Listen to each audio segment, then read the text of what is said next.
गुरुजी प्रणाम। गुरुजी कभी-कभी हमें साधना के दौरान निंद्रा आ जाती है। निंद्रा के समय मतलब ध्यान वाली निंद्रा होती है। उस टाइम पे कुछ हमें अनुभव आते हैं और कभी-कभी ऐसा होता है कि हो सकता है वो मन का प्रक्षेपण हो। तो इन दोनों को कैसे डिफरेंशिएट किया जाए कि सच में साधना का अनुभव है या फिर मन का प्रक्षेपण है? हम्म दोनों में क्या डिफरेंस है रहेगा? हम्म।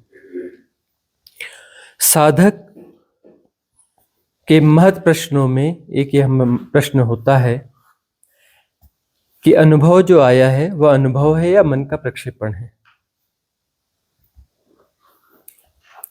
कैसे हम उसे पहचान पाएंगे? और यह संशय जो है स्वाभाविक है। मन के कुछ ढंग होते हैं। कोई दुनिया की साधारण सी घटनाएं हों, बेतुकी किसी कोई अफवाह हो, तो मन उसे स्वीकार कर लेता है। वो कहता है नहीं, यह जो है सत्य ही होगा। उसका आग्रह वहां पर आ जाता है। लेकिन जब कोई आध्यात्मिक अनुभव घटता है तब मन संशय करता है कि यह अनुभव है या सिर्फ मन का प्रक्षेपण है। राजी नहीं होता उसके लिए, क्योंकि कोई अनुभव है तो उसमें श्रद्धा बढ़ेगी, साधना में इंटेंसिटी जो है ग्रो होगी, साधना को फैलाओगे जीवन में। और उसको पहचाने कैसे?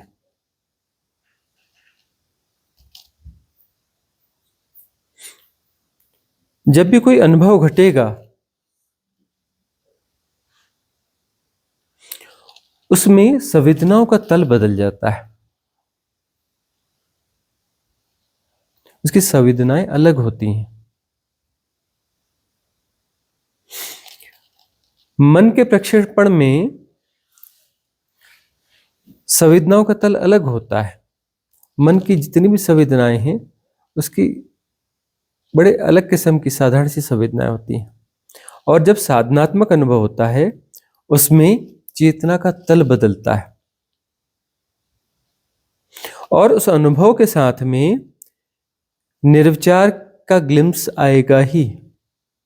कोई भी अनुभव घटेगा उसमें निर्विचार का ग्लिम्स आएगा ही। उसमें आकाश तत्व उभर के दिखता है।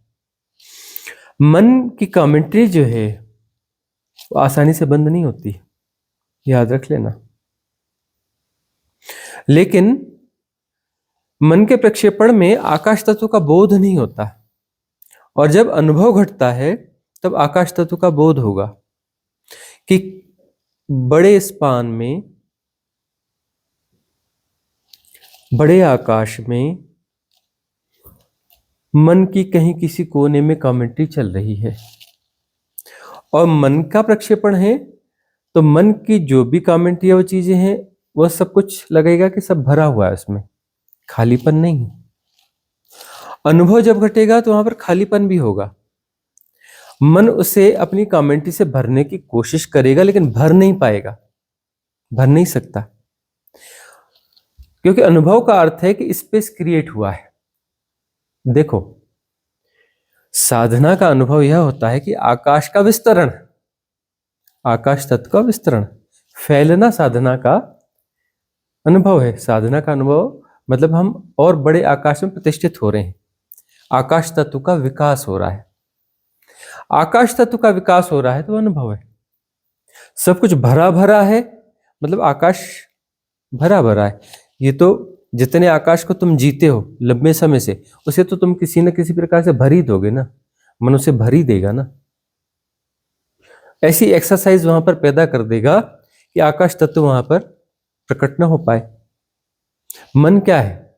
आकाश तत्व को भरने की कोशिश है, एक प्रोसेस, एक मैकेनिज्म है जो आकाश तत्व के सरफेस को ढक देता है, सरफेस को ढक देता है एक्टिविटीज से। अब जो नया आकाश क्रिएट हुआ है मन उसको भरने की कोशिश करेगा, लेकिन इमीडिएट थोड़ी ना भर पाएगा। वह बड़ा आकाश है, तो उसकी कमेंट्री भी दिखेगी लेकिन वह रिलेवेंट नहीं दिखेगी, वह रिलेवेंट नहीं दिखेगी। तब जो है मन अपना ब्रह्मास्त्र पैदा करता है, संशय, संदेह पैदा करता है। मन ही कहता है कि यह मन का प्रक्षेपण तो नहीं है, मन ही कह रहा है, और वो प्रक्षेपण नहीं है, अनुभव है, मन के पार से आया है। अनुभव वही है जो मन के पार से आया है। अनुभव घटा, अनुभव घटा, यानी वहां अनुभोक्ता नहीं था। तो मन कहता है कि मेरी सत्ता तो गई, मैं अनुभोक्ता हूं और मेरे बगैर अनुभव घट रहा है, मेरे बगैर अनुभव घट रहा है। तो वह जो है उसकी कमेंट्री करना चालू करता है, वह जस्टिफाई करने की कोशिश करता हूं कि यह भी मेरा ही है, लेकिन वह आकाश तत्व तो खाली है, तो वह उसकी व्यर्थता दिखती है। लेकिन अब वह बाद में जब विचार करते हैं तो संशय जो है हम उसको उभारते हैं। अनुभव घटा, फिर नॉर्मलाइज हो गए, नॉर्मलाइज हो गए, एक सामान्य स्थिति में आ गए। मतलब आकाश तत्व का वह फैलाव जो है, जिसमें गए थे वहां से लौट भी आते हो, लौट भी आते हो ना, हालांकि पूरा नहीं लौट सकते।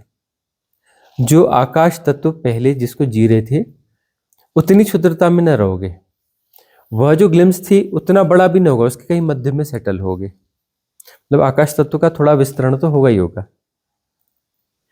चेतना का तल थोड़ा विकसित होगा ही होगा। अनुभव के बाद में तुम वही नहीं रह जाते, उस तल पे वापस नहीं गिर सकते, उतना नहीं गिर सकते, उतना नहीं गिर सकते हो।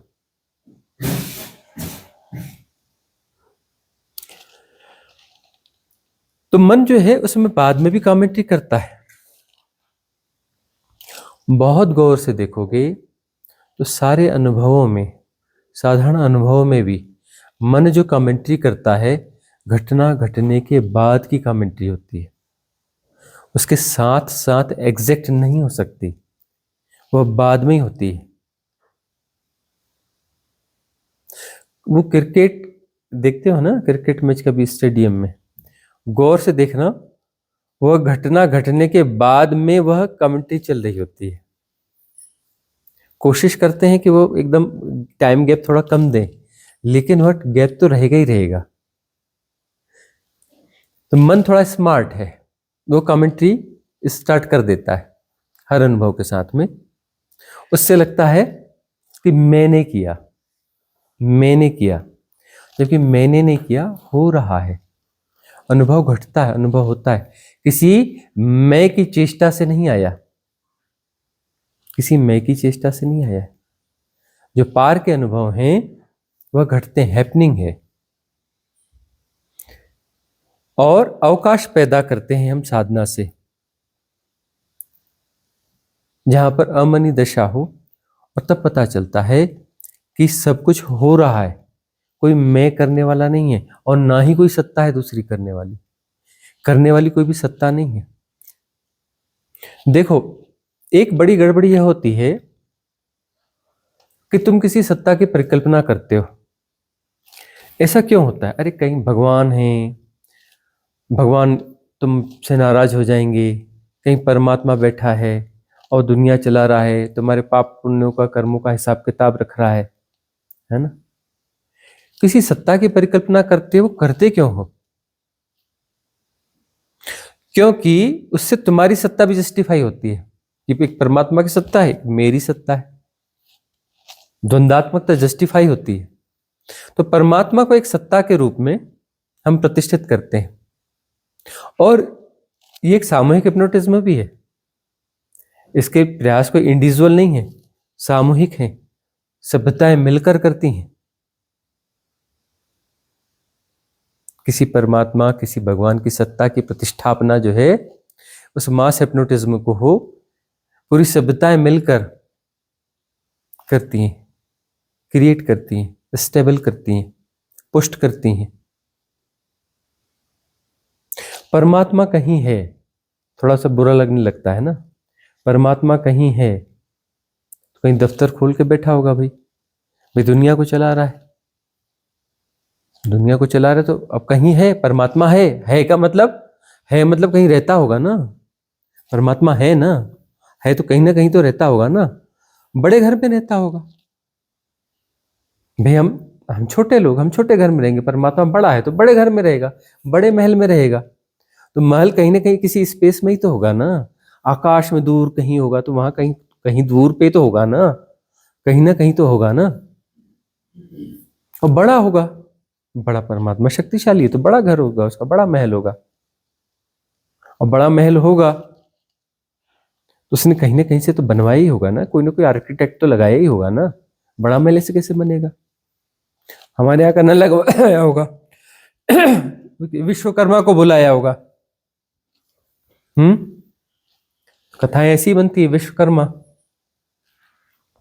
उन्होंने आके बनाया, या का पता क्या पता उनको पसंद ना रहा हो कि नहीं भाई हमको मॉडर्न चाहिए, तो उन्होंने एलएनटी को ऑर्डर दिया होगा अच्छी मैपिंग करो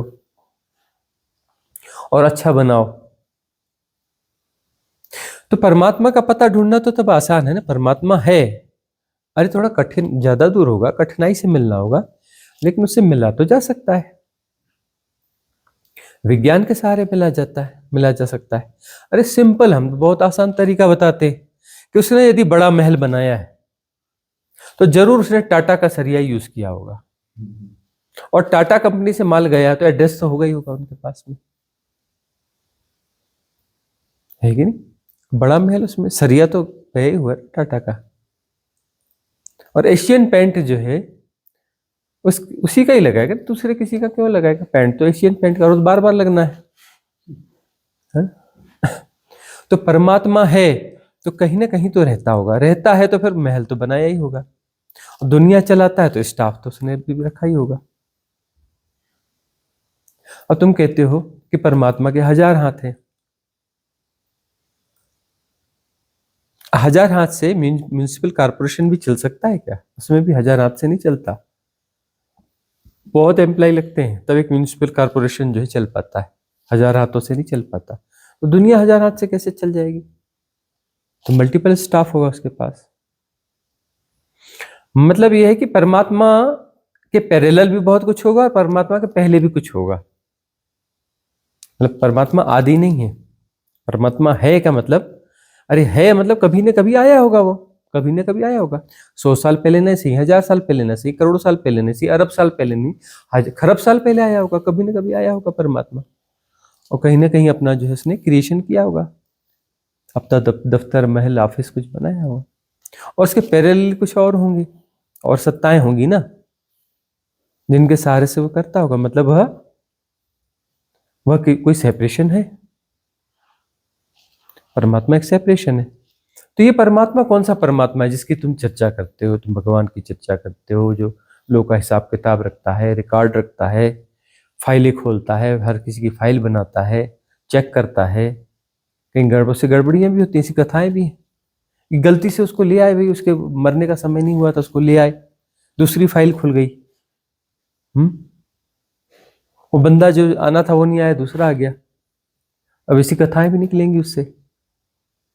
तो जो परमात्मा जिसकी तुम परिकल्पना कर रहे हो और उससे जो कहानियां पैदा हो रही हैं, ये तुम्हारे मन का गढ़ा हुआ होगा। यह परमात्मा वह परमात्मा नहीं हो सकता, ये तुम्हारे मन का गढ़ा हुआ होगा।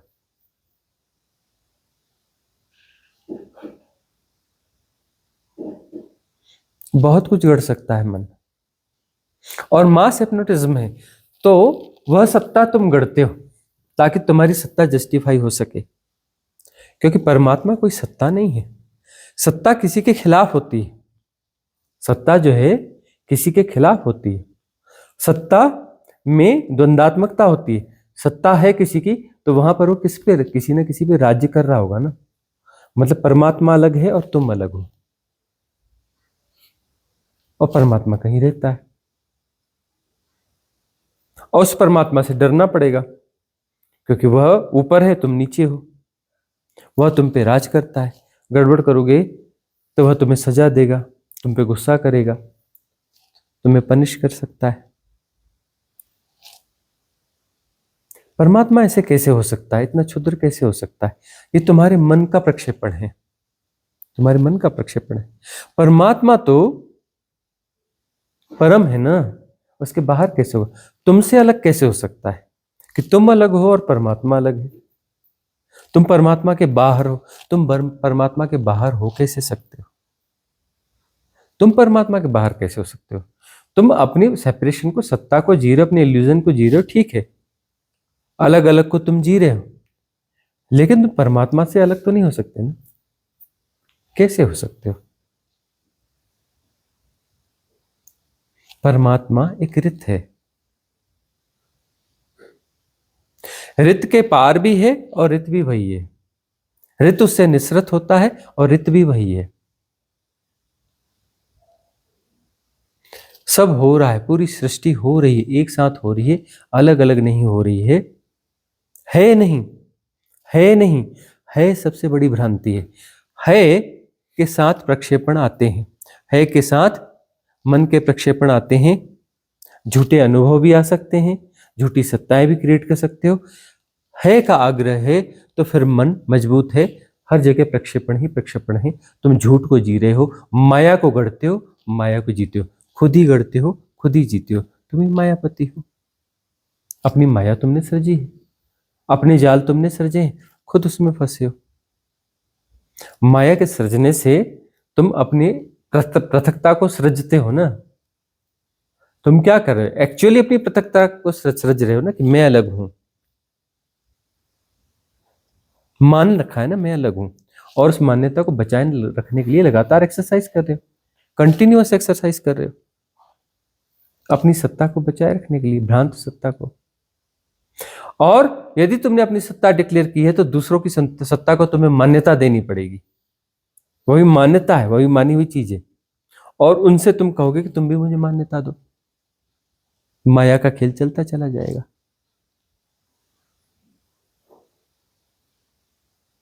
कोई भी सत्ता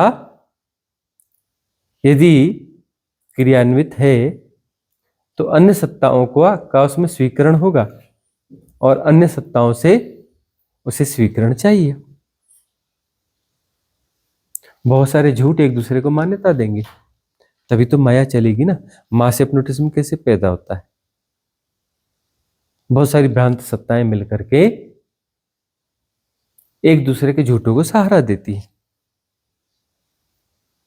तो तुम्हारा जो परमात्मा भी है, तुम्हारे धर्म की परिभाषा है, ये सब क्या है? मान्यता है, तुम्हारी गढ़ी हुई परिभाषा है ना। धर्म अलग अलग कैसे हो सकता है? धर्म अलग अलग कैसे हो सकता है? परमात्मा अलग अलग कैसे हो सकता है? और तुमसे अलग कैसे हो सकता है? परमात्मा पितृसत्तात्मक हो, ऐसे कैसे हो सकता है? वह अलग है और तुम अलग है हो।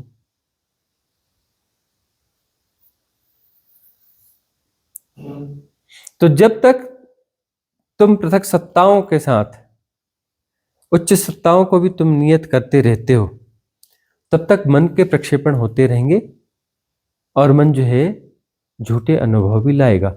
और जो सच्चा अनुभव है, मन का प्रक्षेपण नहीं है, वह मन के पार से आएगा, उसमें आकाश तत्व ज्यादा होगा।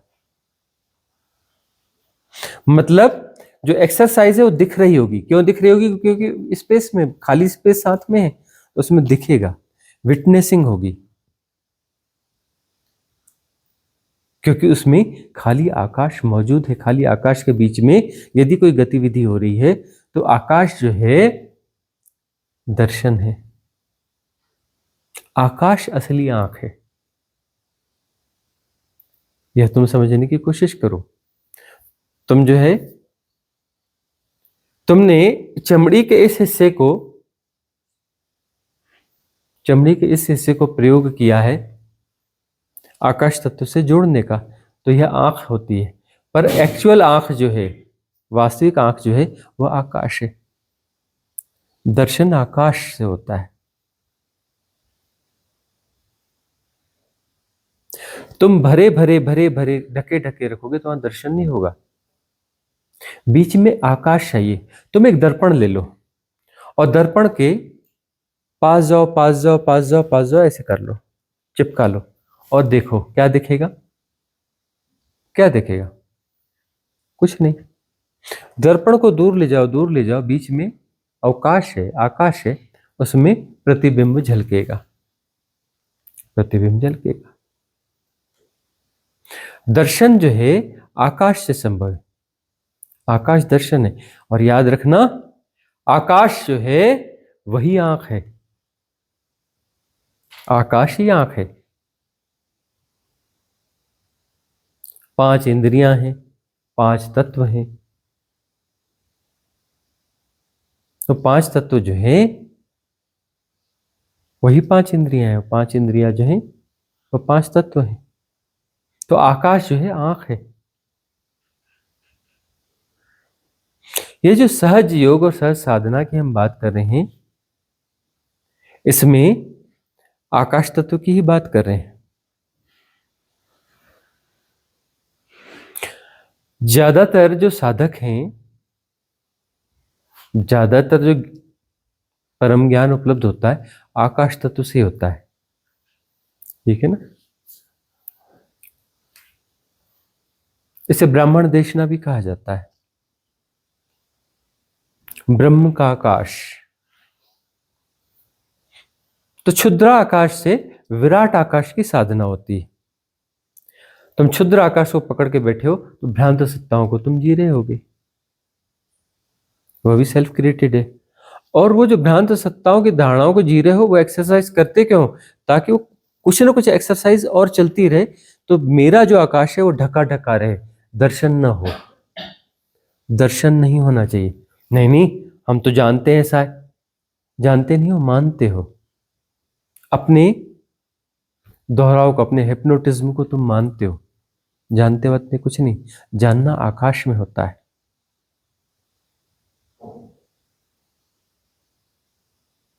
सब हो रहा है और जानना उसमें समाहित है।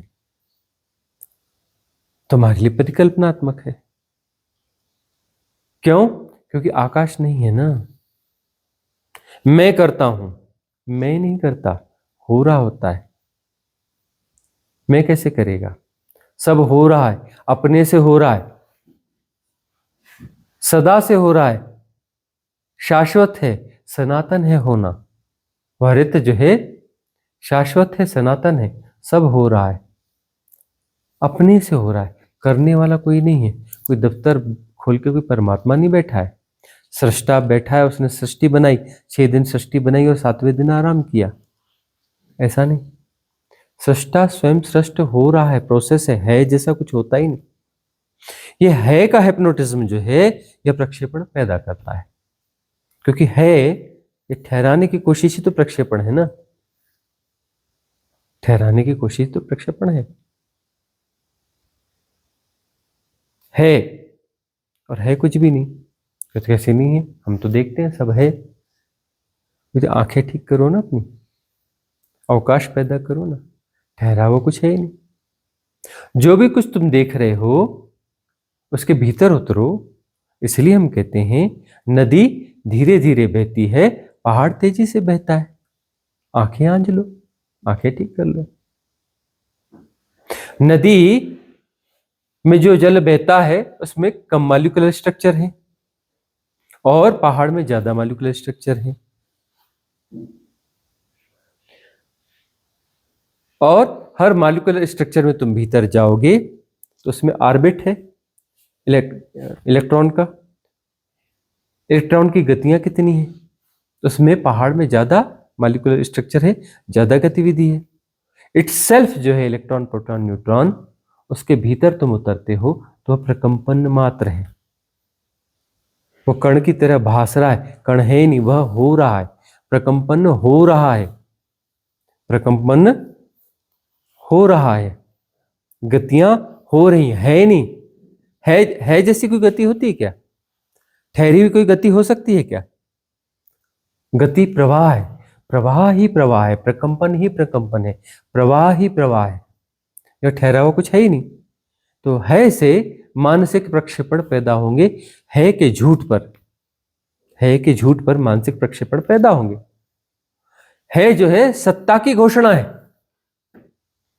है यानी सत्ता है, सत्ता की घोषणा है का आग्रह है ना, है के आग्रह से सत्ता की घोषणा है। मैं हूं, परमात्मा है, तो मैं हूं यह झूठ है, परमात्मा है यह भी झूठ है, भगवान है वह भी झूठ है। जो यहां है का आग्रह है वो सब झूठ है जैसा परमात्मा नहीं होता। सब हो रहा है, एक साथ हो रहा है और वही हो रहा है। सृष्टा भी वही है और सृष्टि भी वही है, अलग अलग नहीं है। सृष्टा भी वही है और सृष्टि भी वही है, और वह सृष्ट हो रहा है। सृष्टि है ही नहीं, है ही नहीं, सृष्टि हो रही है। समझदार सभ्यता जब होगी भाषा को ठीक करेगी। भाषा को ठीक करने की जरूरत है, एक समझदार सभ्यता की जरूरत है। तुम कहते हो पहाड़ है, गलत बोलते हो, तुम्हारी भाषा की भूल है, इससे तुम मास एप्रोटेशन पैदा करो। तुम्हारी भाषा में होना चाहिए वो देखो पहाड़ हो रहा है, वो देखो सूरज हो रहा है, वह देखो पेड़ हो रहा है, यह देखो फलाना हो रहा है।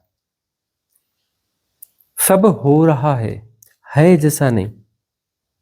है में तुम झूठ निर्मित करते हो क्योंकि यहां ठहरा हुआ कुछ है ही नहीं, सब ऊर्जाओं का प्रवाह मात्र है। और जब तुमने झूठ ठहरा लिया तो उससे अगले झूठ निकलते चले जाते हैं, झूठों का माया जाल हो जाता है। अनंत झूठों के समूह को तुम जीतते हो और तुम कहते हो नहीं ये सत्य है। तुम्हारा सत्य का आधार क्या है? झूठ। तो वो जो है माना हुआ सत्य होगा ना, जाना हुआ सत्य ना होगा ना, मन का सत्य होगा ना, वास्तविक सत्य ना होगा ना, मन का सत्य होगा ना। मन के सत्य का क्या मूल्य है? भले उसके समर्थन में बड़ी भीड़ खड़ी हो। एक झूठ को करोड़ों लोग दोहराएं तो क्या वह सत्य हो सकता है? मास हिप्नोटिज्म क्रिएट हो जाएगा, उसे सत्य मानकर जीने वालों की संख्या बहुत हो जाएगी, जस्टिफाइड हो जाएगा, लेकिन वो सत्य नहीं हो सकता। सत्य के रूप में वो जस्टिफाइड हो सकता है, लेकिन झूठ सत्य के रूप में जस्टिफाइड भी हो जाए तो वह झूठ ही रहेगा, सत्य नहीं हो सकता। तो मैं की सत्ता भी भ्रांत है, और मैंने यदि कोई परमात्मा गढ़ा है तो वह परमात्मा भी मैं के द्वारा, झूठ के द्वारा गढ़ा हुआ है, तो वह भी झूठ होगा। मैंने जितनी भी सत्ताओं को ठहराया है सारी सत्ताएं झूठ ही होंगी, और सत्ता होती ही नहीं है, सब हो रहा है। अरे सत्ता तो किसी के खिलाफ होती है ना, और परमात्मा के अतिरिक्त कुछ और हो कैसे सकता है? वही है और वही हो रहा है, अलग अलग हो नहीं रहा है। ये तुम्हारी भ्रांति है, एक साथ हो रहा है। तुम कहते हो ये पेड़ अलग हो रहा है, ये चांद अलग हो रहा है, ये हाथी अलग हो रहा है, ये चींटी अलग हो रही है, ये कुत्ता अलग हो रहा है, ये बिल्ली अलग हो रही है, मनुष्य अलग हो रहा है, सब अलग अलग हो रहा है, ये मकान अलग हो रहा है, ये कुर्सी अलग हो रही है ना। न अलग है और न अलग हो रहा है। अलग है, चलो इससे तुम बाहर आ गए। अब तुम कहते हो नहीं नहीं अलग अलग तो हो रहे हैं, है नहीं, चलो ठीक है, हो रहा है, सब हो रहा है, लेकिन अलग अलग हो रहा है। पेड़ अलग से हो रहा है, ये अलग से हो रहा है, ये पेड़ अलग से हो रहा है, ये चांद तारा अलग से हो रहा है, ये चींटी बिल्ली कुत्ता हाथी ये सब अलग से हो रहे हैं, ये मनुष्य अलग से हो रहा है। यह भी भ्रांति, अलग अलग होता ही नहीं, सब एक साथ हो रहा है, एक ही रिदम है, एक ही रिदम है, कॉस्मिक रिदम। कॉस्मिक रिदम एक ही है और एक साथ ही हो रहा है, अलग अलग हो नहीं सकता,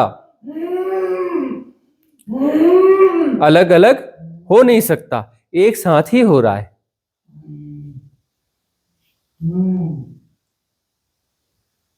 हो ही नहीं सकता, असंभव है अलग अलग होना, एक साथ हो रहा है।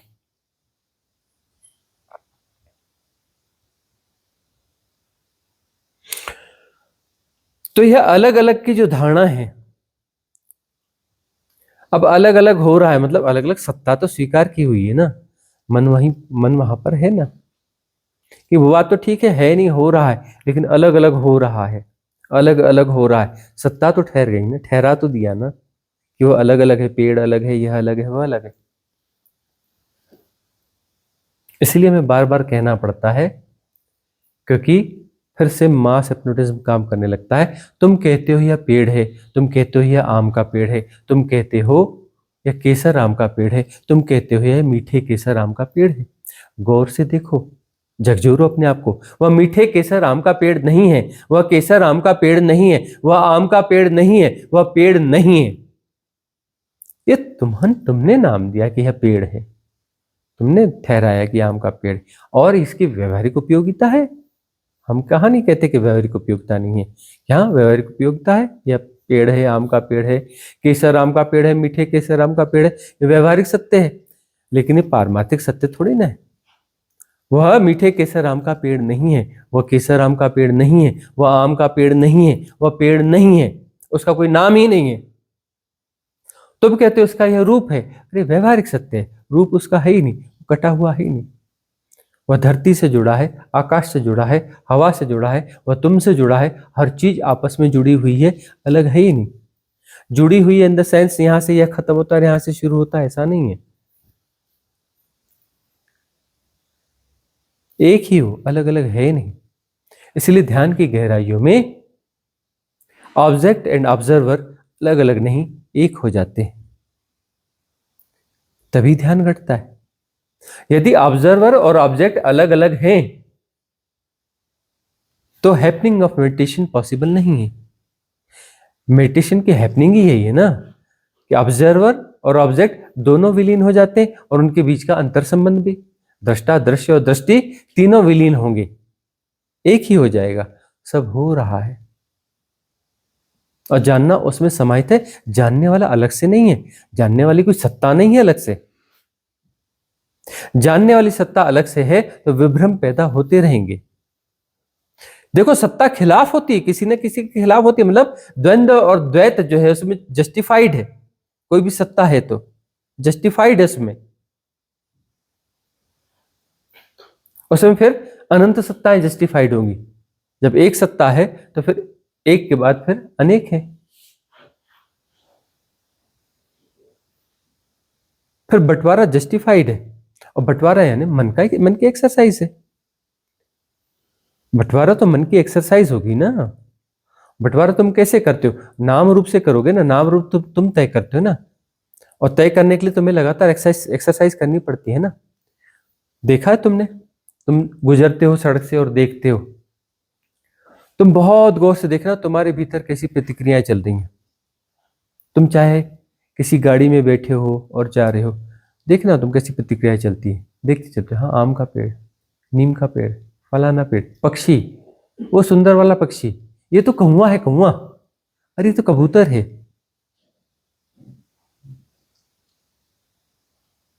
देखो ये आदमी, ये औरत, ये काला, ये गोरा, ये सुंदर, इसकी साड़ी सफेद, मेरी साड़ी से सफेद कैसे?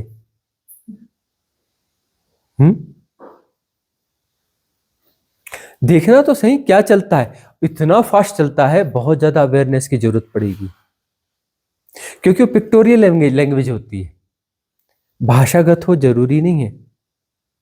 अवचेतन मन का प्रवाह है भीतर, पिक्टोरियल लैंग्वेज होती है।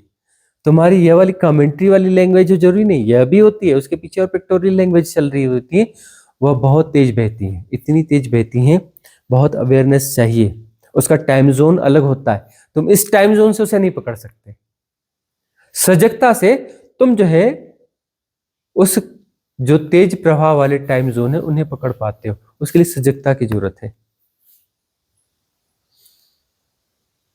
अब तो सतह में जो प्रवाह है उसके साथ जुड़े हो, एसोसिएट हो, तुम इस टाइम जोन को जी रहे हो, इस टाइम जोन को जी रहे हो, तो भीतर के जो प्रवाह है उनको तो तुम जान ही नहीं सकते, उनके तुम दृष्टा हो ही नहीं सकते, उनसे तटस्थता तुम विकसित कर ही नहीं सकते।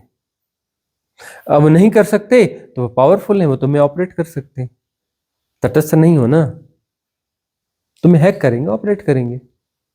तटस्थ हो, सजग हो, तो वह तुम्हें हैक करने आए तो तुम तटस्थ बने रह सकते हो, हैकिंग नहीं हो सकती। नहीं तो हैक कर लेगा, कोई भी पैटर्न हैक कर लेगा, और हैक किया मतलब तुम्हें ऑपरेट करेगा ना, तुम्हें नचाएगा ना कठपुतली की तरह। कोई भी क्रोध का पैटर्न आएगा, तुम क्रोध में आग बबूला उठोगे। कोई भी विकार आएगा, काम क्रोध मद लोभ मोह दंभ दर्प गर्व अहम ईर्ष्या द्वेष बैर मात्सर्य घृणा भय प्रमाद, कोई भी विकार आएगा, कोई भी उद्वेग आएगा, हैक करेगा। तुम सजग हो, तटस्थ हो, तुम्हारा प्राण तत्व सहज होगा ना, श्वसन प्रणाली सहज होगी ना, नाभि तक जा रही होगी ना, पेट उठ गिर रहा होगा ना। हैकिंग कैसे पॉसिबल है? बेहोश होगे, ब्रीथ हैक हो जाएगी, प्राण तत्व हैक होगा। कोई भी पैटर्न पहले तुम्हारे प्राण तत्व को हैक करेगा ना, तुम्हारी श्वास को अपने अकॉर्डिंग कर लेगा ना। क्रोध वाला पैटर्न क्रोध के हिसाब से, काम वाला पैटर्न काम के हिसाब से, जो भी पैटर्न होगा वह तुम्हारी ब्रीथ को अपने अकॉर्डिंग कर लेगा। तुम्हारी ब्रीथ अलग अलग होती है, याद रखना। क्रोध में तुम अलग तरीके से सांस लेते हो, काम में अलग तरीके से, लोभ में अलग तरीके से, श्वास अलग अलग ढंग से चलती है, हर पैटर्न के साथ, हर विकार के साथ। तो वह पैटर्न तुम्हारे प्राण तत्व को, तुम्हारी ब्रीथ को हैक करेगा, अपने अकॉर्डिंग कर लेगा, और तुम उसके गुलाम हो गए, गुलाम हो गए। अरे जादू करने वाले लोग होते हैं, बस्तर के जंगलों में अभी भी हैं, मध्य प्रदेश, छत्तीसगढ़ हो गया आप, और ट्राइब्स इलाकों में अभी भी कई लोग होते हैं, हैक कर लेते हैं, बोलते हैं हाँ इसको फलानी देवी आई, हाँ फलाना ही आया या कुछ आया। अब पता चला कि बहुत सारे लोग तो मतलब वह मनुष्य कहीं और है, आसपास ही है, और उसने हैक किया। वैसे वो उसके आसपास बैठेगा, उसकी ब्रीथ को चेक करेगा, अपनी ब्रीथ को उसके अकॉर्डिंग कर लेगा, और उसको अकॉर्डिंग करके फिर जो है सजेशंस उसके भीतर डालेगा, अपने इंडिविजुअल सबकॉन्शियस माइंड को उसके इंडिविजुअल सबकॉन्शियस माइंड के साथ एड ऑन कर लेगा, और वहां पर सजेशंस देगा, डोर्स ओपन कर लेगा, जो सेपरेशन है उसके बीच की, उसको तोड़ के अलग कर देगा, बैरियर्स को, और जो है वहां से ऑपरेट करेगा। देखो ये जो लोग होते हैं ना, जो ऐसा करते हैं उल्टे काम, इनकी सजगता इससे इनसे थोड़ी ज्यादा ही होती है। भले वो काम उल्टे कर रहे हैं, लेकिन सजगता का तल थोड़ा ज्यादा होता है, और उसका वो दुरुपयोग कर रहे होते हैं, उसका वो दुरुपयोग कर रहे हैं। दुरुपयोग करने के लिए भी सजगता चाहिए, उनकी सजगता थोड़ी ज्यादा होती है, निगेटिव होते हैं वह, लेकिन उनकी सजगता का तल जो है थोड़ा ऊंचा होता है, तभी वो कर पाते हैं, नहीं तो नहीं कर पाएंगे। तो दो दो जो सबकॉन्शियस माइंड है वो मिलके एक हो गए, एक हो गए, लेकिन एक्सेस किसके पास आ गया? इसके पास आ गया, और ये जो है उसको ब्रीथ को फिर जो है अपने हिसाब से चलाता रहेगा। यह हैकर उसकी ब्रीथ को अपने अकॉर्डिंग चलाएगा, फिर देखेगा कि उसको कौन से पैटर्न उठाने हैं, किससे कैसे हैक करना है, कैसे नचाना है, उसे करवाना क्या है, वैसा वो करवाएगा, वैसा वो करवाएगा। अब जो हैक्ड है उसको बाहर निकालना है, क्या करना है उसको? उससे बस एक्सेल करवा दो, अचानक एक्सेल एक्सेल करो, भस्त्रिका करवा दो, वो हैकिंग टूट जाएगी इसकी। भस्त्रिका करते हैं ना, भस्त्रिका करो, हैकिंग तो तुरंत डिस्ट्रॉय हो जाएगी, क्योंकि वो प्राण तत्व हैक है ना। तो कोई भी पैटर्न तुम्हारे उसको हैक कर लेता है, उसके टाइम जोन अलग होता है, इसीलिए जो है अचानक एक्सेल करते हो, अचानक एक्सेल करते हो तो हैकिंग्स डिस्ट्रॉय हो जाती हैं। हैकिंग्स डिस्ट्रॉय होने से आकाश तत्व जो है वह उसका विस्तरण होता है, आकाश तत्व बढ़ता है। मतलब तुम्हारे भीतर में बहुत सारी चीजें ऑपरेट भी हो रही है, लेकिन उसके अलावा कहीं ना कहीं कुछ खालीपन है, खालीपन है तो चीजें दिखना चालू होती, उस खालीपन में तुम फिर होते हो। कौन से तुम होते हो? एक तुम हो जो पशु के रूप में हो, नीचे के तल को जी रहे हो, हेड स्थितियों को जी रहे हो, इन्फ्लुएंस्ड होकर जी रहे हो, और एक तुम हो जो अपर माइंड है, तुम ऊपर के तल को जी रहे हो, जहां पर आकाश तत्व है, और वहां पर खालीपन है, दृष्टि है, तुम देख पाते हो, देख पाते हो कि क्या हो रहा है, उन सारे पैटर्न्स को, उन सबको देख पाते हो। तुम जो है उस पिक्टोरियल लैंग्वेज को भी देख पाओगे, आकाश तत्व ज्यादा होगा तो, जो पशु की है। पिक्टोरियल लैंग्वेज पशु की है ना, भीतर जो पशु है, तुम्हारे भीतर पशु है। वही बात हमने कही थी कि तुम जो सबको जी रहे हो, तुम अपने भीतर के पशुओं को भी जी रहे हो। तुम जहां जहां जिन जिन योनियों से होके आए हो, जिन जिन स्थितियों से होके आए हो, उन सबको तुम अभी भी जी रहे हो, क्योंकि कोई बात खत्म नहीं हुई है, सब चल रही है।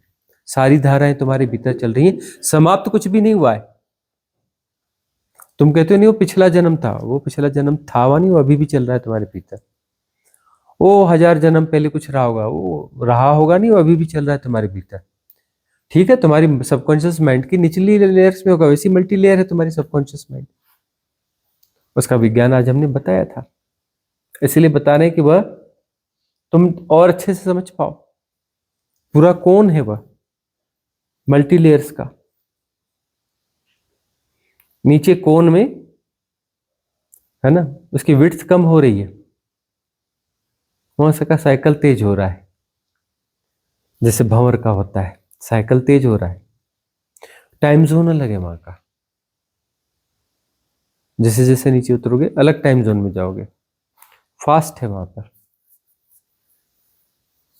तो तटस्थता ज्यादा चाहिए, जितनी तटस्थता होगी उतने तुम ज्यादा गहरे देख पाओगे, तब वो दृष्टि जागेगी, दृष्टि का विकास होगा। तटस्थता से दृष्टि का विकास होता है, आकाश तत्व जो है उसका विस्तरण होता है, तुम्हारे भीतर का आकाश बढ़ता है। क्षुद्र आकाश से तुम महाकाश की यात्रा पर निकलते हो। सारी यात्रा महाकाश की यात्रा है। क्षुद्रता जब तक रहेगी मन के प्रक्षेपण आते रहेंगे, लेकिन यदि आकाश तत्व बढ़ रहा है, विस्तरण का अनुभव हो रहा है, तो अनुभव सत्य अनुभव है, साधनात्मक अनुभव है। यदि आकाश का विस्तरण नहीं हो रहा है तो मन का प्रक्षेपण मात्र है।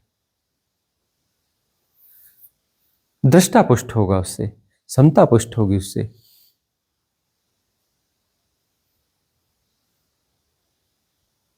अगला प्रश्न। भगवान सदगुरु अपने शिष्य को दूसरे सदगुरु के साथ भेजता है, तो इसमें कौन सा रहस्य है, और इसमें इजोटेरिक सपोर्ट सिस्टम और कॉस्मिक डिवाइन सपोर्ट सिस्टम का क्या सहयोग रहता है? धरती पर 300 से 600 के बीच में गुरु होते हैं। धरती कभी खाली नहीं होती। 300 से 600 के दरमियान गुरु धरती पर हमेशा मौजूद रहते हैं। और इसमें ख्याल रखना, यहाँ थोड़ा सा और स्पष्ट करेंगे चीजों को, कि उसमें जो है 3 से 6 सदगुरु मौजूद रहते हैं। सदगुरु कोई 300 400 500 नहीं होते, सदगुरु 3 से 6 ही होते हैं मैक्सिमम। 6 होना बहुत बड़ी घटना है, आसान नहीं होता कि 6 हो जाए, 2 3 4 ऐसे ही होते हैं ना। सदगुरु लिमिटेड होते हैं, गुरु बहुत होते हैं। तो गुरुओं का काम होता है, उनके पास मॉब होता है, भीड़ होती है। गुरुओं के पास बहुत बड़ी भीड़ होती है, हजारों लाखों लोग इकट्ठे होते हैं। इन्फ्लुएंसर्स के पास भी भीड़ होती है, गुरुओं के पास भी भीड़ होती है। और गुरुओं का काम होता है कि वह जो है, जो तैयार हो जाए, बहुत गहरा हो जाए साधक, उसे विदा करे आगे की ओर, कि मेरी क्षमता में नहीं है, मैं कोई सदगुरु नहीं हूं। बोले ना बोले, वो इशारे करता है कि तुम आगे जाओ, आगे देखो, कि मेरे पास तुम्हारा परम कल्याण नहीं हो सकता, तुम परम बोधि को, परम ज्ञान को उपलब्ध नहीं हो सकते, तुम्हें आगे जाना पड़ेगा। वो पुश करके भेजते हैं। कोई भी साधक है, कहीं भी साधना में उसकी पात्रता का विकास हो रहा है, पात्रता अच्छे पुराने पुण्यों का उदय हो रहा है, क्षमतावान है, दांव लगाने के लिए तैयार है, साहसी है, तो इजोटेरिक सपोर्ट सिस्टम उसके साथ होता है। Divine cosmic energy support system work में होता है, एक्टिव होता है, उसका सहयोग उसे मिलता है। उसमें भी भूमिका तो इजोटेरिक सपोर्ट सिस्टम के थ्रू ही होगी, है ना। तो वह जो है वह भी पुश करते हैं इसी सदगुरु की तरफ। वह किसी गुरु के पास है, पहले तो भेजा जाएगा ना गुरु के पास, भटकना तो पड़ेगा ना गुरुओं के पास। इन्फ्लुएंसर के पास भी जा सकता है, बहुत सारे इन्फ्लुएंसर्स हैं, गुरु हैं, भटकेगा ना। उस भटकन से उसे लाभ होता है, उस भटकन से उसे लाभ होता है, और वहां पर उसकी पात्रता का और विकास होता है। कुछ फंडामेंटल्स छोटे मोटे क्लियर होते हैं, कुछ फंडामेंटल्स गड़बड़ भी हो जाते हैं, सब होता है। लेकिन एनी हाउ उसकी जिज्ञासा जो है सघन होने लगती है। देखो, पात्रता का विकास मतलब जिज्ञासा सघन होने लगती है रहस्य और मिस्ट्री की। वह नियमों के चक्कर में नहीं पड़ता। नियमों का चक्कर जो है इन्फ्लुएंसर्स का है ना। वह नियमों के चक्कर में नहीं पड़ता, वह जिज्ञासु होता है, और उसकी जिज्ञासा सघन होने लगती है। जिज्ञासा जब बहुत सघन हो जाती है, मुमुक्षा के निकट हो जाती है या मुमुक्षा हो जाती है, तब फिर वो किसी गुरु के पास टिकना उसके लिए दिक्कत वाली बात होगी। उसे सदगुरु के पास जाना ही पड़ेगा। सदगुरु को ढूंढना मुश्किल। गुरुओं का प्रचार प्रसार बहुत होता है, सदगुरुओं का प्रचार प्रसार बहुत कम होता है। सदगुरुओं के पास भीड़ नहीं होती, उनके पास भीड़ नहीं हो सकती, उन्हें ढूंढना मुश्किल होता है। उन्हें ढूंढो, पहुंचो, फिर मन के खेल चलेंगे बहुतेरे, मन के बहुतेरे खेल चलेंगे। सदगुरु को समझना मुश्किल, सदगुरु के पास टिकना मुश्किल, कि बहुत सारी चीजें बहुत साधारण महसूस होंगी, बहुत साधारण महसूस होगी, और सदगुरु साधारण ही होते हैं। गुरु विशिष्टता के आयोजन करते हैं, इन्फ्लुएंसर्स विशिष्टता के आयोजन करते हैं।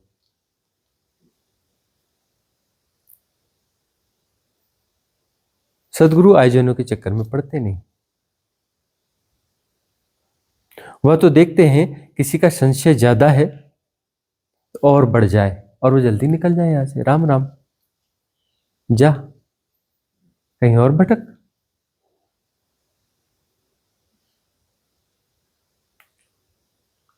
वह तो भीड़ को बनने नहीं देते, टिकने नहीं देते।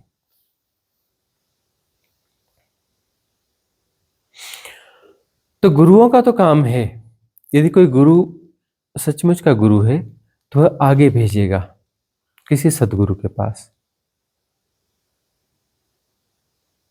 और कोई अपात्र आ जाता है तो सदगुरु इस प्रकार की कुछ चीजें करेंगे कि वो वहां से निकल जाए, वापस गुरुओं के पास चला जाए, क्योंकि उसकी पात्रता भी कम है, अभी गुरुओं के हिसाब का ही है वो।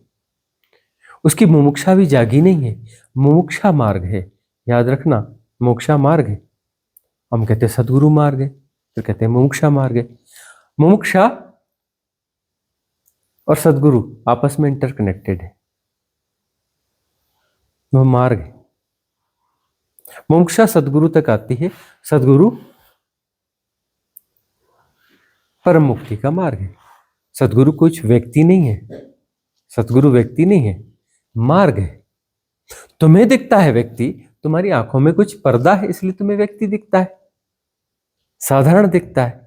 वह व्यक्ति है ही नहीं, वो सिर्फ मार्ग है।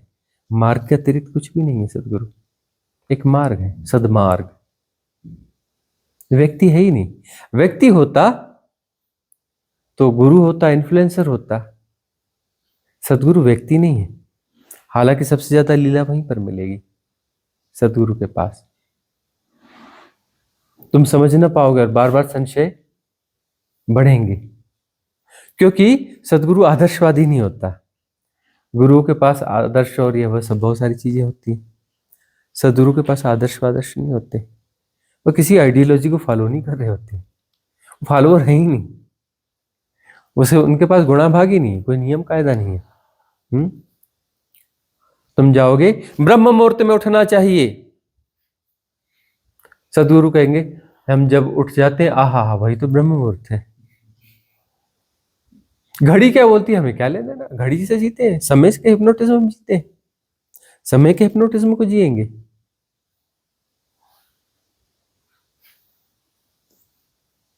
ऐसा ही होना चाहिए। अरे आज के लिए ऐसा ठीक लग रहा है, ऐसा ठीक है, कल कैसा ठीक होगा कल पता चलेगा, आज कैसे पता चल सकता है? कल का नियम आज कैसे पता चल सकता है? कल का नियम कल पता चलेगा। गुणाभाग क्या है? प्रवाह है। प्रवाह जब जैसा होगा, जब जो चीज खिलनी होगी खिलेगी, खिलेगी तो पता चल जाएगा। अभी से गुणाभाग क्या लगाना है? गुणाभाग यानी फ्यूचर, समय, वापस समय के जाल में आ गए। अरे भाई, टाइम एंड हिप्नोटिज्म को यदि जी रहे हो, टाइम एंड स्पेस के हिप्नोटिज्म को जी रहे हो, तो कैसे मुक्ति के मार्ग पे जा पाओगे? मुक्ति तो टाइम एंड स्पेस के इल्यूजन से बाहर होना ही तो मुक्ति है ना, क्योंकि इसी इल्यूजन से ही तो सेपरेशन क्रिएट हो रहा है। सेपरेशन क्रिएट कैसे होता है? टाइम एंड स्पेस के इल्यूजन से। और सारे आदर्श टाइम एंड स्पेस को फॉलो करते हैं, कुछ आइडियोलॉजीज होती हैं, और सारी आइडियोलॉजी जो है टाइम एंड स्पेस को जन्म करती हैं। आदर्श का मतलब जो अभी नहीं है भविष्य में होगा, आ गया समय, ऐसा ऐसा करेंगे तो ऐसा होगा, ठहराई की चीजें, ठहराया हुआ है, धारणागत है, मान्यतागत है। सारे आदर्श धारणागत है, मान्यतागत है। अभी और यहीं से राजी नहीं है, अभी और यहीं से राजी नहीं, सारे आदर्श अभी और यहीं से तुम राजी हो, वहां आदर्श होगा कैसे? आदर्श की आवश्यकता क्या है? वो फॉरेन एलिमेंट है आदर्श, गौर से देखो ना, फॉरेन एलिमेंट है, तुम्हारे भीतर की सहज स्वाभाविकता थोड़ी ना है आदर्श। आदर्श तो कहीं से बारोड है ना, उधार लिया हुआ है ना। तुम्हारे भीतर की खिलावट कैसे होगी? आइडियोलॉजी जो है तुम्हें डुबा देगी। सदगुरु तुम्हें सहज सरल मिलेंगे, पूरे मानवीय गुणों को जीते हुए, मानवीय गुणों को जीते हुए, लीला स्वरूप होंगे।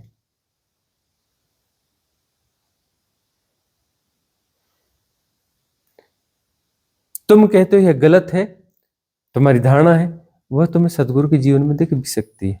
तुम्हारी गलत की धारणाएं सदगुरु के जीवन में दिख सकती है, क्योंकि तुम्हारी धारणा को फॉलो नहीं करते,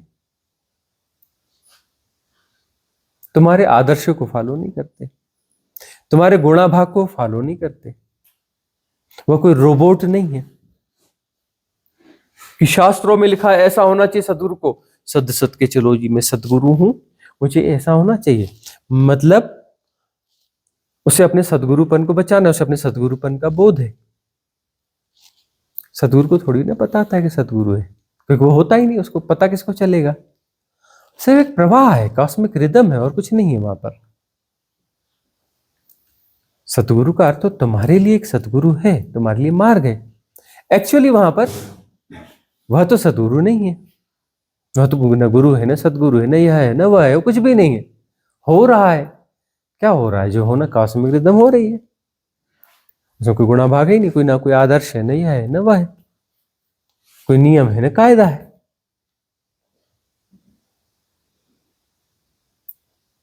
इसलिए परमहंस की भी अवधारणा दी गई। परमहंस है भाई, इन पे कोई नियम नहीं लगता, परमहंस है, नियम नहीं लगता। सामान्य व्यक्ति पर इन पे नियम लगेगा, परमहंसों पे कोई नियम नहीं लगते। वो जो कर रहे हैं वो चित्त है।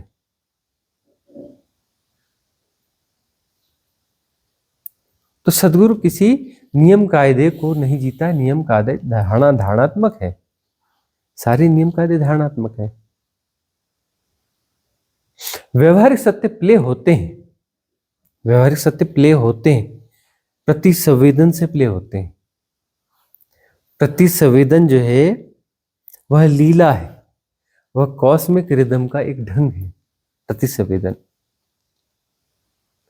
कॉस्मिक रिदम का एक ढंग है।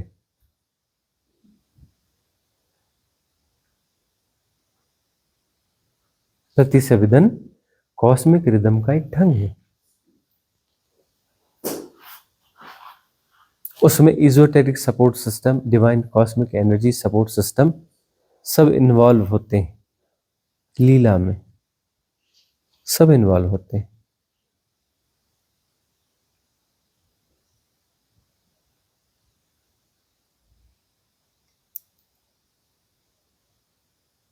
वह रिस्पॉन्ड हो रहे होते हैं, इस पे हैपनिंग हो रही होती है, नियत नहीं होते, अनुधारणात्मक नहीं होते, निर्धारित नहीं होते, प्रक्षेपित नहीं होते, प्रभावित नहीं होते, मैनेज्ड नहीं होते। इसलिए तुम बाहरी स्वरूप और व्यवहार से पकड़ने की कोशिश करोगे तो चूक चूक जाओगे, चूक चूक जाओगे। और चूकना बहुत आसान है। सतगुरुओं को चूकना बहुत आसान है और हमेशा चूका जाता है। बाद में बड़ी सुंदर सुंदर कथाएं बनाई दी जाती है ना। भगवान बुद्ध, उनकी बड़ी मान्यता थी और भिक्षाटन में जाते थे तो भिक्षा देने के लिए भी लोग इनकार कर देते थे, बड़ी मान्यता थी। पीछे से गालियां देते थे, ये कहाँ इस पर आके खड़ा हो जाता है, इतने भिक्षु बना दिया, हमको इनको खाना खिलाना पड़ता है।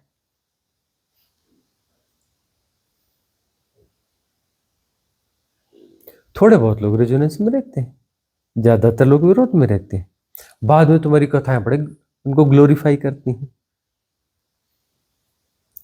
और तत्कालीन समसामयिक समय में उन्हें उनकी स्वीकार्यता कम होती है। गौर से देखो, उनके जीवन में बड़े स्ट्रगल होते हैं, लेकिन वह उनके लिए सहज है, स्वाभाविक है। उनमें अस्वीकार्यता नहीं है उन स्ट्रगल के प्रति, लेकिन वह होता है, उससे निखार आता है और गुरु तत्व में और निखार आता है।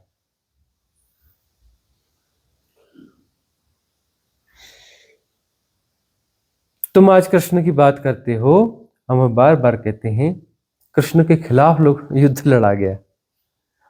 कृष्ण गए समझाने के लिए, ये 5 गांव दे दो, समस्या बात खत्म कर दो। इतनी बात भी नहीं सुनी गई, मानी गई। बड़ी मान्यता थी कृष्ण की। बताओ कि कहा कि तुमसे 5 गांव दे दो, हजारों गांव में से 5 गांव दे दो, झंझट खत्म करो। नहीं मानी गई बात, कौन मानता था उन्हें। अब तुम बड़ी ग्लोरीफाई कहानियां बनाते हो, सजा धजा के कृष्ण गुजर रहे हैं। अरे तुम्हारे सीरियलों में देख लो, कृष्ण गुजर रहे हैं और लोग बाजू से गुजर रहे हैं, देख भी नहीं रहे। तो उन्हें भगवान मानते थे। भगवान गुजर रहा है और अपने बाजू से गुजर रहे हैं, ज्यादा ज्यादा हाँ जी राम राम कर लिए और निकल लिए। भगवान गुजर रहे हैं तो उसके पास जो है कोई दूसरी प्रायोरिटी होगी व्यक्ति के पास। किसी काम से जा रहा होगा, जाए भाड़ में, काम नाम हो तो पीछे लग जाएगा, न लग जाएगा। वो गुजर रहे हैं और दूसरे लोग भी गुजर रहे हैं, हाँ देख लिया और गुजर गए, हो सकता है। सचमुच में यदि भगवान के रूप में देख पा रहे हो, सदगुरु के रूप में देख पा रहे हो, तो तुम जो है उस स्थिति में तुम जो है, तुम्हारे पास कोई दूसरी प्रायोरिटी रहेगी क्या? दूसरी प्रायोरिटीज को तुम जियोगे क्या? क्या वो तुम्हारी टॉप प्रायोरिटी ना होगी?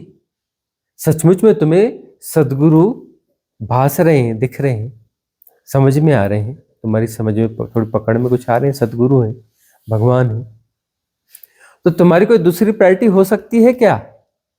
पॉसिबल है क्या? नहीं दिखता। कृष्ण को भी नहीं देख पाए, कबीर को भी न देख पाए, बुद्ध को भी न देख पाए, महावीर को भी न देख पाए, कुछ लोगों ने थोड़ा देख पाए, जितना देख पाए तो संग साथ में बने रहे। थोड़े से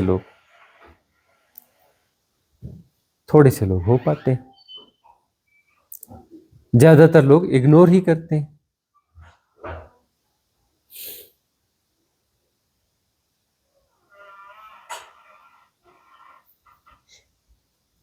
बाद में कथाएं गढ़ती जाती हैं,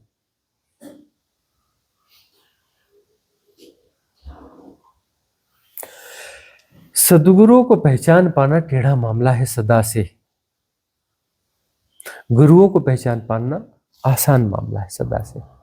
और इन्फ्लुएंसर्स, कथावाचक,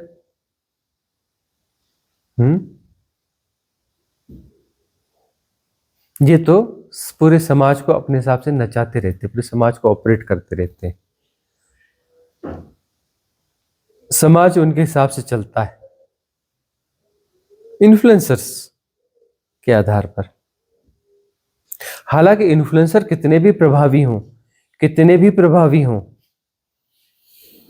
एक दिन जो है, कुछ समय बाद जो है, इन्फ्लुएंसर्स को लोग भूल जाते हैं, कितने भी प्रभावी रहे हों। गुरुओं को यदा कदा कहीं थोड़ा बहुत याद किया जाता है, भले उनके कितने भी फॉलोअर रहे हों, और सदगुरुओं के कितने भी कम फॉलोअर रहे हों, वह धीरे धीरे धीरे धीरे इतिहास में फैलते चले जाते हैं, फैलते चले जाते हैं, उनका पसारा जो बड़ा हो जाता है। लेकिन उनके मूल देशनाओं को उस तरीके से नहीं जीते हो, उस तरीके से नहीं जीते हो मूल देशनाओं को। जब मौजूद थे तब थोड़ा मुश्किल काम था,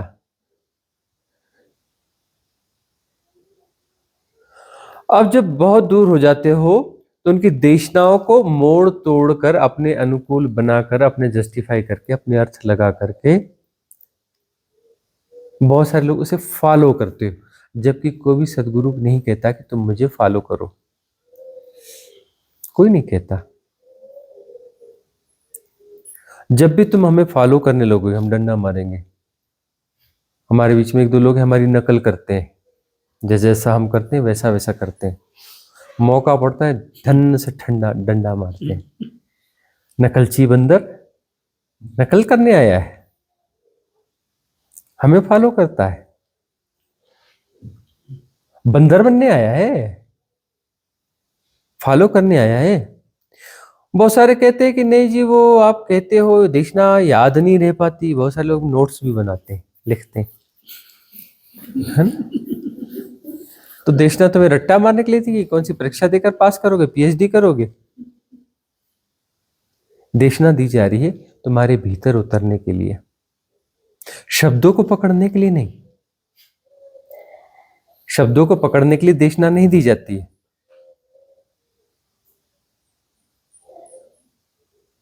शब्दों को पकड़ोगे भटक जाओगे, याद रखना। चाहे तुम शास्त्र के शब्द पकड़ो, वेद के पकड़ो, शब्द सदगुरुओं के पकड़ो, किसी भी शब्दों को तुम पकड़ोगे भटक जाओगे और उसे दोहराने की कोशिश करोगे, नकलची बंदर, तुम तो बिल्कुल दो कौड़ी के हो जाओगे। तुम्हारी औकात दो कौड़ी की हो जाएगी यदि तुम सिर्फ दोहराने की कोशिश करोगे उनको कि हाँ ऐसा ऐसा। दो कौड़ी की औकात हो जाएगी तुम्हारी। हम देशना दे रहे हैं, अपने आप को उड़ेल रहे हैं तुम्हारे भीतर, अपने आप को उड़ेलते हैं तुम्हारे भीतर, और खिलावट आए तुम्हारे भीतर, तुम भी खिल जाओ जैसे हम खिले हैं। और हमारे जैसे खिलना है ऐसा नहीं, हमारी कॉपी नहीं बनने का है तुम्हें, तुम हमारी कॉपी नहीं बनोगे, तुम्हारी खिलावट होगी, तुम्हारी ढंग की होगी, तुम्हारी ढंग की खिलावट होगी तुम्हारी, तुम खिलोगे। यदि तुमने हमारी नकल करी, हमारा रट्टा मारने की कोशिश करी, जीवन गंवा दोगे, दो कौड़ी की औकात हो जाएगी तुम्हारी।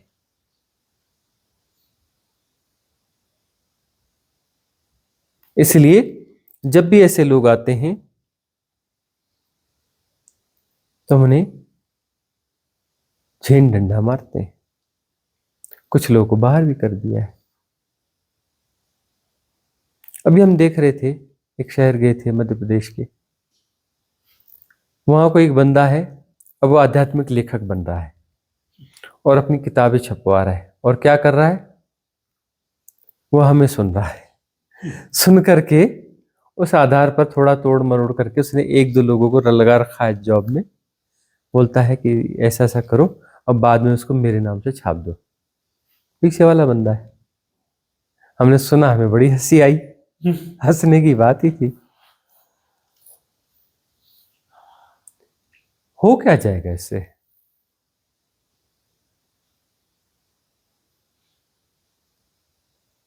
इससे हो क्या जाएगा?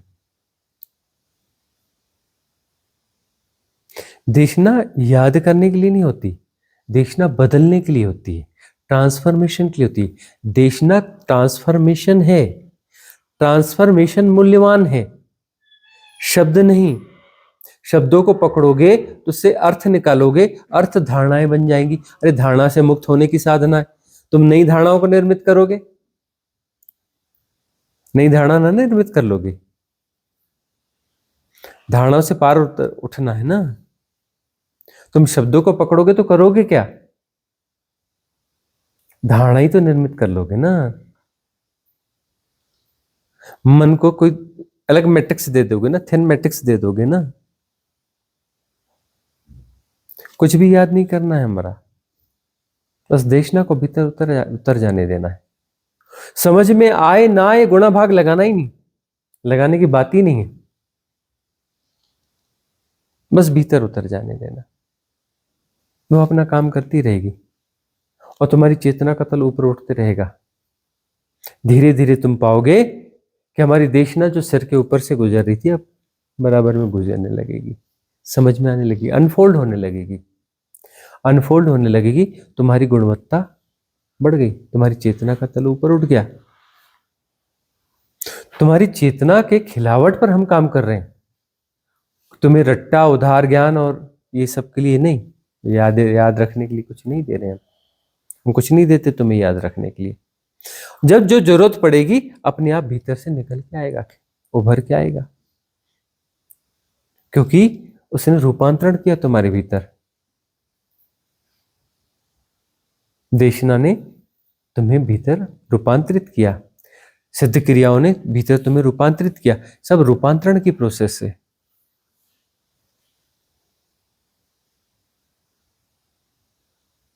गुरु जो है सचमुच गुरु होते हैं तो देखते हैं कि साधक में क्वालिटी है।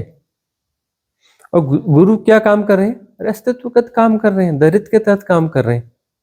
उन्हें करना चाहिए इसलिए कर रहे हैं, उनका काम है बड़े माप को संभालना। वहां पर जो है प्राथमिक देशनाएं देना, प्राथमिक देशनाएं होती हैं। गुरु के पास क्या होती है? प्राथमिक देशनाएं होती हैं। A for apple, B for boy, C for cat, और क्या होता है गुरु के पास? प्राइमरी क्लासेस होती हैं। और देखता है कि ये कुछ आगे ही निकल गया है, हमारे तल को भी तोड़ के आगे निकल गया है, कुछ आगे, काफी आगे क्या कुछ हो रहा है। तब वो कहता है तुम निकलो भाई, ढूंढो सदगुरुओं की राह। और उसे कहीं अंदाजा होता है तो दिशा भी दिखा देता है। कुछ लोग आए ना हमारे पास भी, अलग अलग जगहों से भेजे गए हैं, जाओ वहां पर, आते हैं।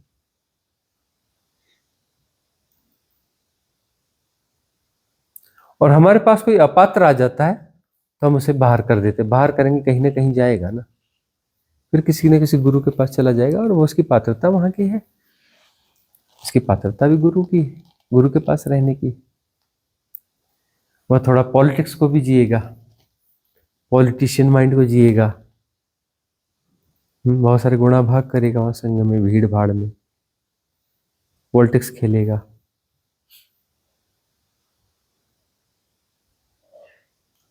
और वहां पे रट्टा लगाएगा देशनाओं का। जो साधक गहरे नहीं जाता ना, वो ज्ञान बघारना चालू कर देता है। ज्ञान बघारना चालू कर दिया मतलब अभी उसने पोस्टपोन कर लिया और गहरे उतरने को, अंतिम छलांग को उसने पोस्टपोन कर दिया, अभी से ज्ञान बघारना चालू कर दिया। इधर उधर सब सुन लिया, गुरुजी की बातें सुन ली, है कर ली, वो कर ली, ज्ञान बघारना चालू कर दिया। मतलब ये तय हो गया कि उसकी यात्रा बाधित हो गई। भीतर उतरना है ना अभी, और डिसॉल्व होना है ना।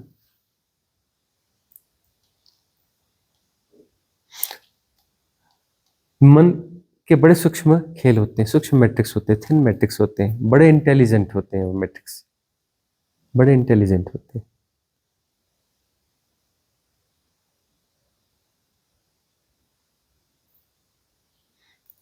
क्योंकि साधना में इतना श्रम किया, सब किया, और आ जाकर के वहां फंस गए, तो ये जो साधना थी यह तो गई ना, मिट्टी हो गई ना, जीवन लगाया मिट्टी कर दिया ना। अब वहां पर तुम जाके फंस रहे हो, ज्ञान बघाना चालू कर दिया। उधार ज्ञान वाले ऐसी कथावाचक वगैरह कम है क्या, इधर का उधर का? मालूम है, अच्छे अच्छे कथावाचक होते हैं ना, बुद्धों को 2 मिनट में हरा देते हैं।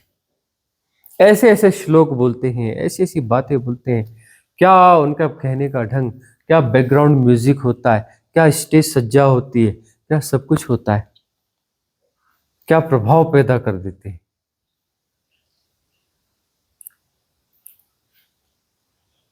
सदगुरुओं को 2 मिनट में फीका कर दे।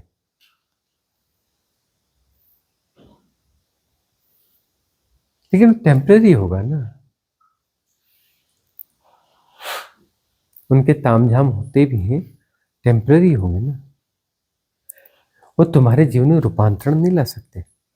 और सदगुरुओं के सानिध्य में जब तुम रहते हो, तुम लौट के वैसे नहीं जा सकते, असंभव है, असंभव है कि तुम वैसे लौट के जा सको। तुम्हारी चेतना का तल ऊपर उठ के ही जाएगा, ऊपर उठेगा ही उठेगा, तुम चाहो न चाहो। तुम जो है प्रतिरोध करो, प्रतिवाद करो, तुम्हारे हाथ में नहीं, तुम्हारी चेतना का तल ऊपर उठ ही जाएगा, तुम वही नहीं हो सकते, उन्नयन होगा ही होगा तुम्हारा। सद्मार्ग पर गति तुम्हारी हो ही जाएगी, क्योंकि सदगुरु कुछ नहीं, सद्मार्ग है। तुम उसकी मौजूदगी में हो, वह मैग्नेट तुम्हें खींचेगा ही खींचेगा, तुम सद्मार्ग पर बढ़ोगे ही बढ़ोगे। और जब उसके निकट पहुंचते हो तो देखते हो सिर्फ दरवाजे के अलावा कुछ नहीं है वहां पे, गुजर जाने की बात है।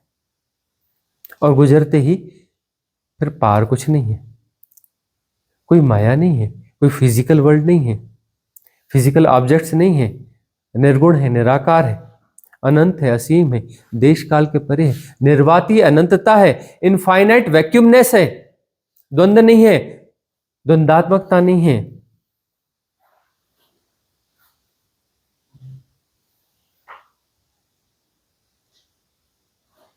पार लग जाती है छलांग,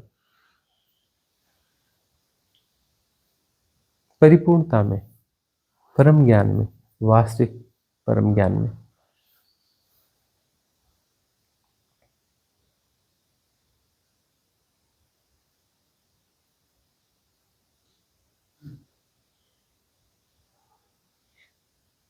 तो गुरुओं से ऊपर उठना तो पड़ेगा यदि वह मुमुक्षु है तो। गुरुओं में ही उलझा रहा है मतलब मुमुक्षु नहीं है। मुमुक्षु है तो गुरुओं के पास कैसे टिका रहेगा? बुद्ध जो है साधना काल में अनेक जगहों पर अनेक गुरुओं के पास आश्रमों में जा जाके रहते थे, लेकिन वह मुमुक्षु थे, साधना बड़ी गहरी थी, बहुत जल्दी वह हाथ जोड़ लेते थे कि हम बस इतना ही जानते हैं और आपको तो हम और नहीं बता सकते, थोड़ा आगे कहीं ढूंढ लो।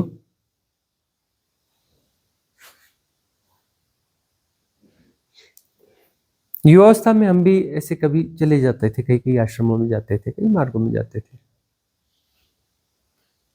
वहां पर भी ऐसे प्रश्नोत्तर होते थे, हम भी कुछ प्रश्न कभी कभी दिए हमने। अब दिए और जब गोलमोल उत्तर आए तो हमने गौर से देखा कि भाई व्यासपीठ पे बैठे हो, प्रश्न साधनात्मक है, गहरा है, कम से कम यही बोल देना चाहिए, प्रश्न गहरा है, हम इस पे कुछ बोल नहीं पाएंगे, ऐसा ही बोल दो। गोलमोल 2 कौड़ी की बातें आई, हमने कहा गौर से देखा, देखना दृष्टि जो है विकसित हुई, वहां से भी दृष्टि विकसित होती है, ये क्या चल रहा है, और सब जरूरी था हमारे लिए वह भटकना। क्यों? क्योंकि हमें निमित्त होना था, निमित्त होने के लिए प्रश्न आएंगे, हर किस्म के प्रश्न आएंगे, तो हमें जीना भी तो चाहिए ना उन परिस्थितियों को, हमारे पास प्रश्न आएंगे तो सारी परिस्थितियों को जीना तो पड़ेगा, इसलिए तो भटकना हुआ हमारा। देख लिया कुछ कुछ समय, थोड़ा इधर इधर इधर इधर इधर सब देखा।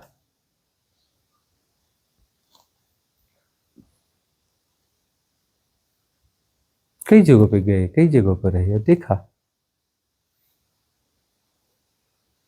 बात समझ में आ गई।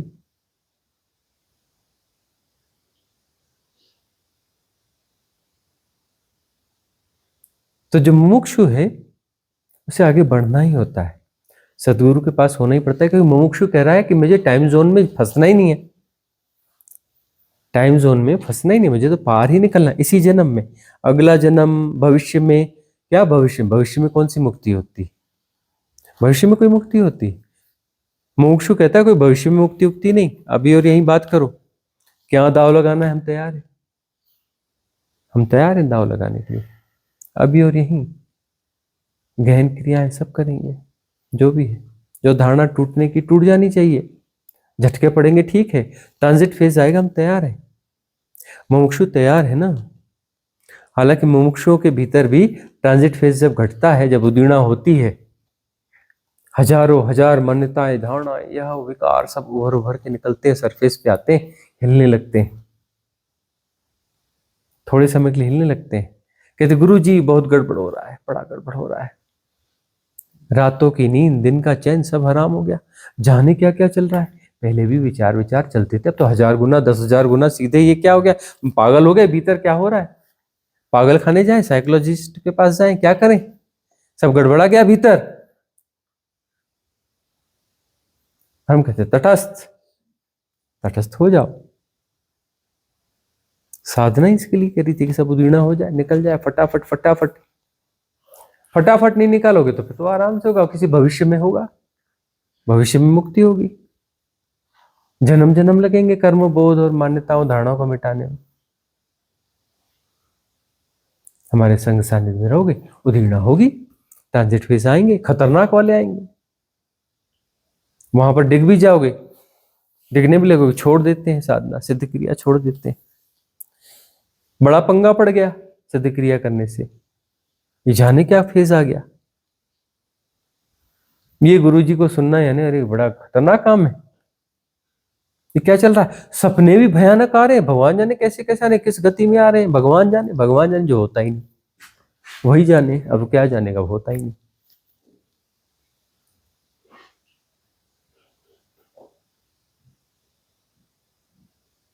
इतनी उदीर्णा हो रही सपनों में भी।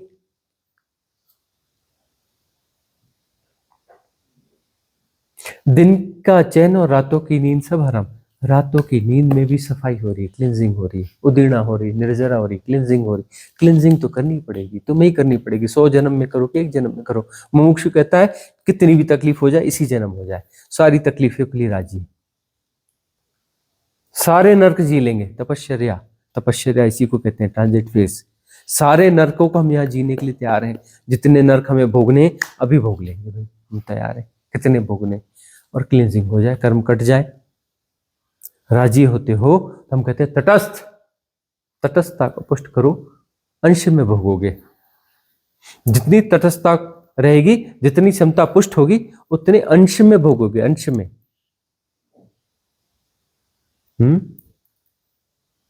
करोड़ रुपए का उधार है, ब्याज लगा के 3 करोड़ रुपया चुकाना है, 3 करोड़ रुपए चुकाना है। तुम्हें कहा जाता है चलो हिसाब किताब बराबर करते, तुम 300 रुपए दे दो और हम ये कलम काट देते तुम्हारी 3 करोड़ की।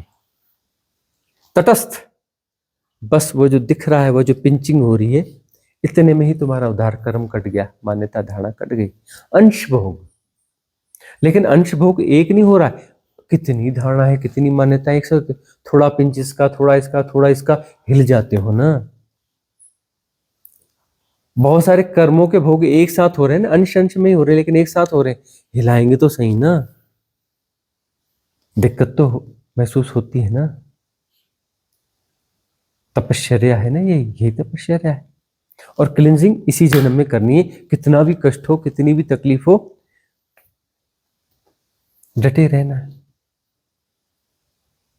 एक साधक है निकेत, अब वह जो है रिट्रीट में लंबे लंबे समय के लिए आया, हिम्मत किया वर्क फ्रॉम होम में। फिर उसने जो है एक रिट्रीट में उसने रिट्रीट के दरमियान ही रिजाइन किया और जॉब भी छोड़ दिया। बोले नहीं ठीक है। एक रिट्रीट के बाद में कहा कि मुझे रुकने दो अब। हम कहते हम तो किसी को रुकने नहीं देते अपने साथ। नहीं नहीं नहीं, थोड़ा रुकने ही दो।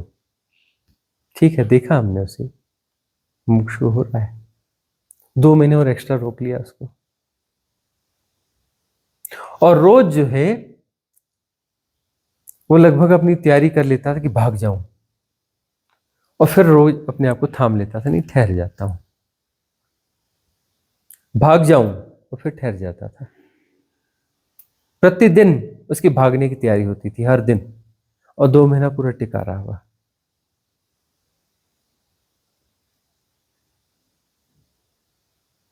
अब वो जो दूसरे साधक कभी उससे पूछते हैं, बड़ा ट्रांजिट फेज चल रहा है, बोलता है देखना, भागना मत, डटे रहना। अरे ऐसा हो रहा है, ऐसा बहुत, अरे बहुत बढ़िया हो रहा है, हो रहा है, होने दो होने दो, भागना मत, भागना मत, बस वहां से भाग मत जाना, गड़बड़ हो जाएगी, भाग मत जाना, बस एक ही काम करना, भागना नहीं वहां पे। और मन तुम्हें भागने के लिए दिन रात बोलता रहेगा, टिकना मुश्किल है। ज्यादा पात्रता होगी ना तो मन जो है बहुत मुश्किल करेगा। हम कहते हैं बस डटे रहो, टिके रहो, इस देशना के साथ, इन सिद्ध क्रियाओं के साथ डटे रहो, टिके रहो, सत्संग में आते रहो, सानिध्य में आते रहो। बड़ी उथल पुथल होगी, बड़ी उथल पुथल होगी, बड़ी उथल पुथल होगी, सब कुछ हिलडुल जाएगा। डटे रहो, टिके रहो, कोई अगला जन्म नहीं होगा, संभव नहीं है अगला जन्म। तुम्हारी भाग्य में क्या लिखा है, कुंडली में क्या लिखा है, लिखा होने दो ना। केतु तुम्हारा 12वें घर में है कि नहीं, कौन से घर में, पहले घर में है कि दूसरे घर में कि तीसरे में, 12वें में ना भी हो, क्या फर्क पड़ता है। बस डटे रहो, टिके रहो, यही जन्म तुम्हारा आखिरी जन्म है, पार हो ही जाओगे, जन्म मरण के पार हो जाओगे, परम बोधि होगी, परम ज्ञान होगा, बुद्धत्व होगा, एनलाइटनमेंट हो जाएगा, कैवल्य घटेगा, परम मोक्ष इसी जन्म में हो जाएगा। दूसरा जन्म संभव नहीं, हो नहीं सकता दूसरा जन्म। डटे रहो, टिके रहो। मन बार बार कहेगा सिद्ध क्रिया करने का मन तो अब नहीं होता। मेहुल जी का चालू हो गया है प्रोग्राम, है ना। और ये मेहुल जी का तो बढ़िया चल रहा है, बढ़िया चल रहा है, बढ़िया चल रहा है। हम कहते हाँ चलने दो, अभी पता चल ही जाएगा अंदर अंदर, कहते थे ट्रांजिट फेज आने दो। आया ना, गहरे साधक है ना, नियमित साधक है ना, लेकिन उसके बावजूद सिद्ध क्रियाएं, बोल रहे हैं कि सिद्ध क्रिया का मन ही नहीं कर रहा है, लेकिन करता तो हूं, करता तो हूं। आपको सुनने का तो मन ही नहीं करता, बिल्कुल जैसा दुश्मन मालूम पड़ते हो, और है ही दुश्मन, तो दुश्मन ना मालूम पड़ेंगे। हमसे बड़ा कोई दुश्मन तुम्हारा हो सकता है? असंभव। यहां तो हमारा रिजर्वेशन है, दुश्मन नंबर 1, ये तुम्हारा रिजर्वेशन है तुम्हारी लाइफ में। हमसे बड़ा दुश्मन तुम्हारा कोई हो ही नहीं सकता, असंभव है, असंभव है। और रहना दुश्मन के साथ है, रहना दुश्मन के साथ है, और उस दुश्मन की वाणी के साथ रहना, उन आप तो वचनों के साथ रहना है।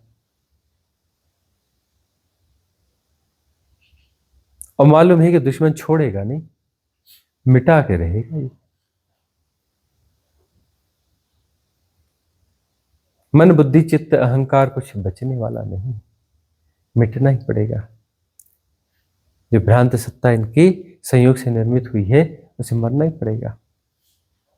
हम तुम्हारे दुश्मन हैं और हम तुम्हें छोड़ने वाले बिल्कुल नहीं हैं, बिल्कुल ना छोड़ेंगे भाई, ना छोड़ेंगे, हाँ सवाल ही नहीं छोड़ने। डटे रहो, टिके रहो, मिटोगे, मिट जाओगे, और मिटते ही मंगल हो घटेगा, कल्याण घटेगा। सत्यम शिवम सुंदरम, परम घटना घटेगी। बुद्धि मरेगी, प्रज्ञा जागेगी, अहम मरेगा, परमात्मा जागेगा, परमात्मा हो जाओगे।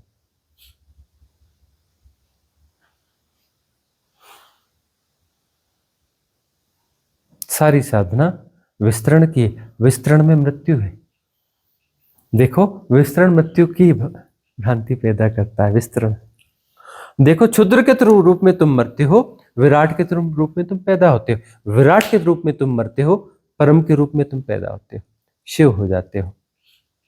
क्षुद्रताओं को मरना होता है, और क्षुद्रता के रूप में तुम्हें तो मरना ही पड़ेगा। हम तुम्हारे दुश्मन नंबर 1 हैं। तुम्हारी क्षुद्रता से हम राजी हैं ही नहीं, हम तुम्हें मिटा के रहेंगे। हम तुम्हारी क्षुद्रता से राजी हैं ही नहीं। तुम अपने आप को बचाने की कोशिश करते रहो, हम राजी नहीं हैं। हम तुम्हें नहीं रहने दे सकते, क्षुद्र मिटा ही देंगे। जैसी तुम क्षुद्र के रूप में मरोगे, विराट के रूप में जन्मोगे, हम तुम्हारी विराटता से भी राजी नहीं होंगे। हम नहीं होंगे राजी, मिटा ही देंगे। विराटता भी अनंत की सापेक्षता में क्षुद्रता ही है ना। अरे ब्रह्म भी अनंत की सापेक्षता में क्षुद्र ही है ना। क्या मूल्यन है? अरे अनंत ब्रह्म प्रतिक्षण पैदा होते हैं, इनफाइनाइट है, अनंतता है। अनंतता में अनंत ब्रह्म प्रतिक्षण पैदा होते हैं। अनंत ब्रह्म प्रतिक्षण जो है कृष्ण वीवर का ग्रास बनते हैं, बड़े ब्लैक होल्स होते हैं, वो खा जाते हैं उन्हें। प्रतिक्षण अनंत, कोई फिगर नहीं है कि बिलियंस ट्रिलियंस, कोई फिगर नहीं है, अनंत। क्षुद्रता ही है ना।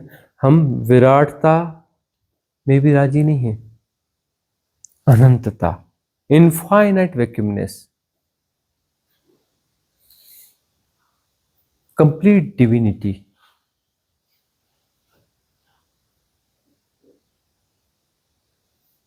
परम तत्व, वही सत्य है, वही शिव है, और वही सुंदर है। मंगल कामना करेंगे। भवतु सब मंगलम, भवतु सब मंगलम, भवतु सब मंगलम। सबका मंगल हो, सबका कल्याण हो, सबका मंगल हो, सबका कल्याण हो, सबका मंगल हो, सबका कल्याण हो।